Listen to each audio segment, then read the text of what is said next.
It's never going to happen. You're never going to be able to make money at Bitcoin. It's never going to be a real money. The banks are going to stop it anytime now, anytime they want to. The banks or the governments will quash Bitcoin. This is what I'm hearing. This is what people are actually trying to tell me sometimes, and it boggles my mind.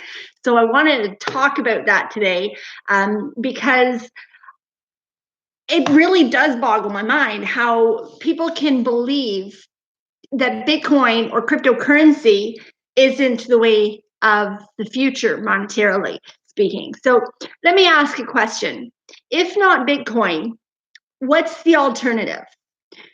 Do you think that the dollar, that the current economic system, banking system that's built on debt and slavery and is completely in control of man, is going to be able to be sustainable for much longer, that it's actually going to still be around for much longer?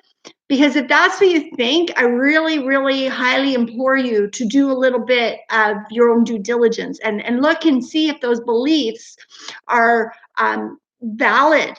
Because I think as soon as you start to look at any of the evidence, you'll realize that the dollar and the economic system as we know it, the world banking system as we know it, can't continue for much longer. And it's really only surviving right now because they're printing billions of dollars every day just to keep afloat. And how much longer can that go on with them just printing money? It's like becoming like monopoly money. And we've seen that in many countries, Venezuela, different countries around the world where they printed, and now their money is useless. And we can see the devaluation of the dollar not only by looking like at Forex, the foreign exchange market, and seeing, how it's trading, the US dollar, because yeah, that might be for today, but that's really not showing the big picture, right? But what about housing? What about the grocery store? How far is your dollar going now? And is it getting less and less? Bang for the buck every single day, right? I mean, the housing industry is just, people can't even survive anymore because their dollar is so low value. It just doesn't buy much anymore. And of course, the income doesn't keep close. The rise in income doesn't keep close to the rise of inflation, right? So my point is that with the dollar, why would you even want it to continue? Because it's corrupt. It's run by man, and what the big banking man says and what the big government man says, they're in control, right? Have you ever had your bank frozen for any reason or not be able to access your funds? Can you see that could happen, that they could control you if they can control your money? And that's exactly what they do. They use money as a weapon, right? And with crypto, with Bitcoin, they can't do that. And so when I hear people say that, oh, the banks are going to stop it when they want to, or the governments will stop it if and when they want to, don't tell me that they wouldn't have already. How much money is being transferred for pennies, which would cost lots of money? I mean, if you sent a big sum of money from one end of the world to the other using FedEx or Western Union or, any banking wire transfer, how much is that going to cost? But if you send a Bitcoin transfer, it costs pennies, and it's like within just a couple of minutes. And I mean, there's just so many great things about cryptocurrency and Bitcoin that the banking system can't offer. Not only does it take control away from a person from controlling your money, because now it's just peer to peer. If I want to send you money, I send it right to you, not directly to the bank and have to wait for the bank to transfer it to you and all of that stuff. So crypto is peer to peer, and they can't control it, and it's so much cheaper. And I mean, there's just so many other great things about this. And one other thing that I just want to mention, in considering if the dollar, if it's going to be the dollar in 20 years from now, or is it going to be Bitcoin in 20 years from now? And let me ask you this, okay? This generation, okay, that's coming up right now, they are expected to receive the biggest transfer of wealth that the world has ever seen, from baby boomer generation to this generation. And do you think that they trust the banks? Do you think that they're going to put that money into RSPs and stocks and bonds that are pretty much useless anyways?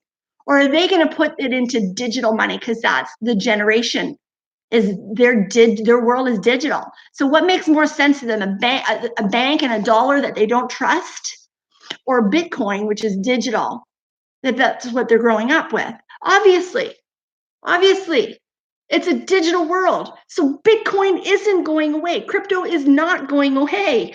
And the sooner people realize that, the less that they'll get hurt, because Bitcoin is starting to take a bull run now. And I mean, we've been waiting for this, but we can never guarantee that it's going to go up and up and up. But again, just logic. Think logic here for a minute. And doesn't it make sense that it's a monetary system? Bitcoin is a money that can't be controlled by Uncle Sam, and it's private, and it's cheaper, and it's easy to move, and it can't be hacked. It can't be duplicated, fraud, what's it, money, fake money, whatever. I can't think of what it's called on the top of my head. I mean, there's just so many great things about Bitcoin. And then there's that whole thing about the generation, with this new generation, and they're going to be putting their money into crypto. So in 20 years from now, is your money going to be worth anything? I don't think so. I always say that the kids are going to be saying, Mommy, what's the dollar? What's a dollar? Because they won't know. And if you don't have any Bitcoin, don't wait for it to go up to $50,000 or $100,000 for one coin. And then you'll only be able to get tiny little bits, and you'll be one of the have-nots. Right now is the beginning. Right now, the early adopters, right, are going to be the ones. The early bird catches a worm, they say, and they mean that because it's true. Is there risk in that, being an early adopter? Absolutely. But that's where the greater rewards are, right? And I said, again, just think logically about this for a minute. So before you make any decision about Bitcoin, whether it be to stay away from it or to adopt it, find out what it's about. Find out what it is, because this is your money we're talking about, right? And what would you do if tomorrow you woke up and the bank said, sorry, we don't have any money. You can't have it. I mean, this is happening in China. Banks are closing. We see Australia now. They're starting to limit people's money. I mean, this is happening. What would happen to you if tomorrow you wake up and they say, sorry, you can't get your money today? I say, it's okay. I got Bitcoin. You're not going to be able to stop me.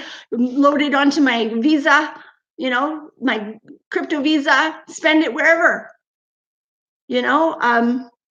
So anyways, that's my rant. I just want to help people understand that this isn't going away.